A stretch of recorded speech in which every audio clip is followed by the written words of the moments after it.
子难道还不知道吗？什么？少夫人没告诉过你。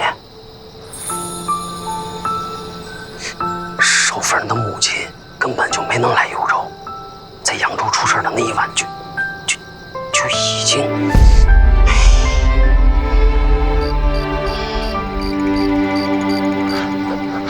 他知道吗？当然知道了。夫人还特意让岳姨娘他们母子几个到别院住，就怕少夫人见了伤心。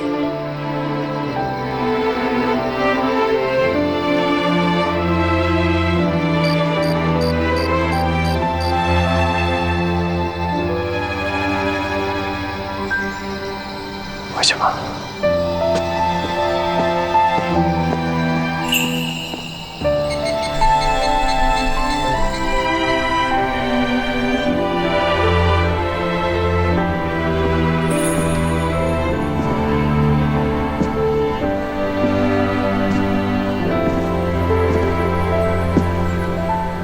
回来了。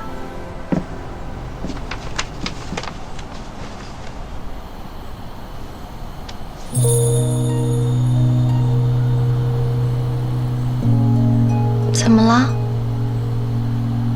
玉茹，我们一同经历过生死，是最亲近的人。你有什么苦楚，一定要告诉我，不要总是一个人扛。怎么突然说这个？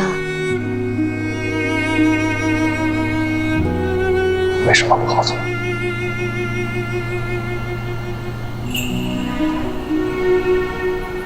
你是说我娘的事？这一路以来，都是你支撑我，安慰我。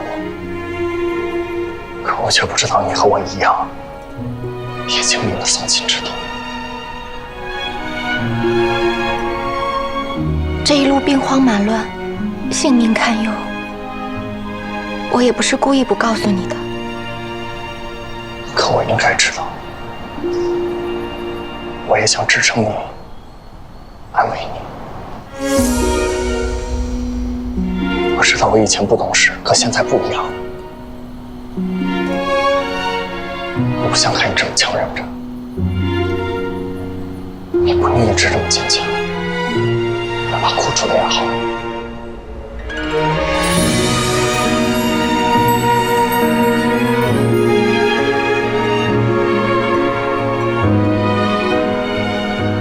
就此，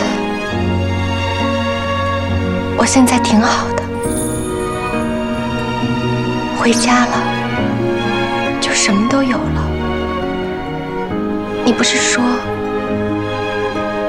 一切都会好起来吗？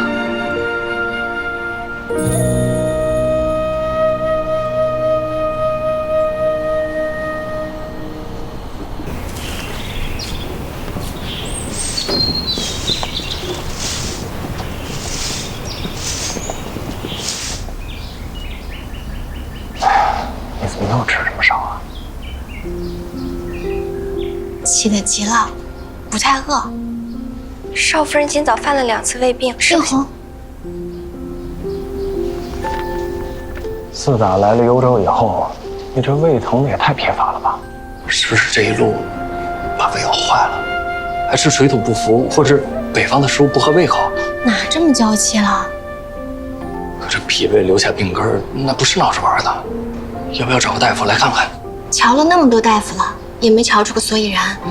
兴许就是你说的水土不服，过一阵子自然就好了。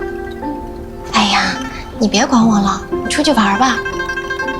我们来幽州这些日子，积攒下来一大堆账，掌柜伙计上千号人，等着商号重新开启呢，我这有的忙了。去吧。好。蜜饯，蜜饯，上等的香梅蜜饯。公子要不要尝尝？这可是时鲜的淮南梅子，10蒸9晒才得，拢共也就这些，卖完就没了。您要不要来点？还有多少？我全要。好嘞，